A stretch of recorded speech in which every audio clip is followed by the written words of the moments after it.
The Junkers Ju-88 is often called a dive bomber, but that is like calling a Swiss Army knife a bottle opener. It was designed as a Schnellbomber, a German word that simply means fast bomber, and speed was supposed to be its only armor.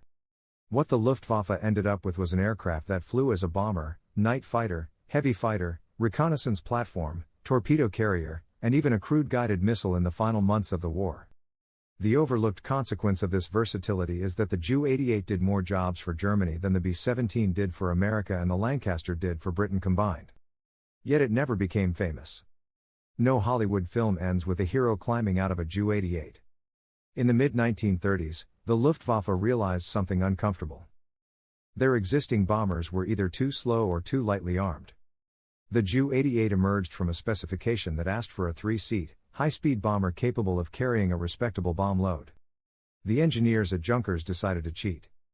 They designed an airframe with retractable landing gear, a fully enclosed cockpit, and an aerodynamically clean fuselage that looked more like a race plane than a bomber.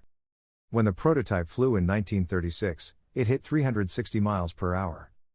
That was faster than most contemporary fighters.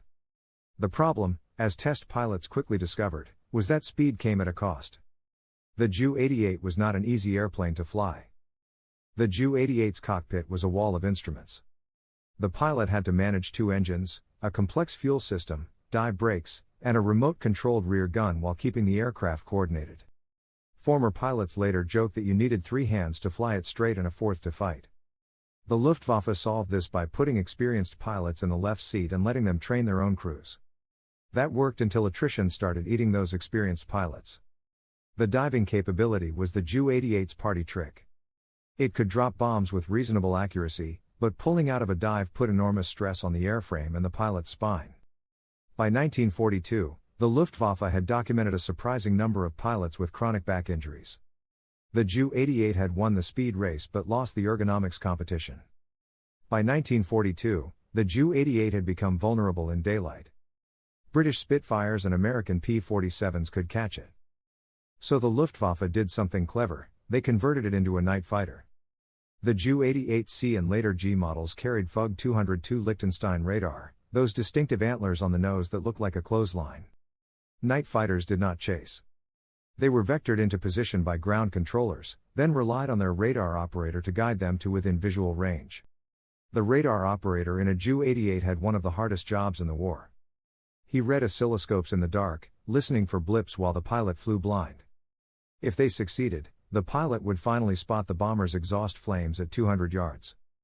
Then came the brief, violent work of a night interception.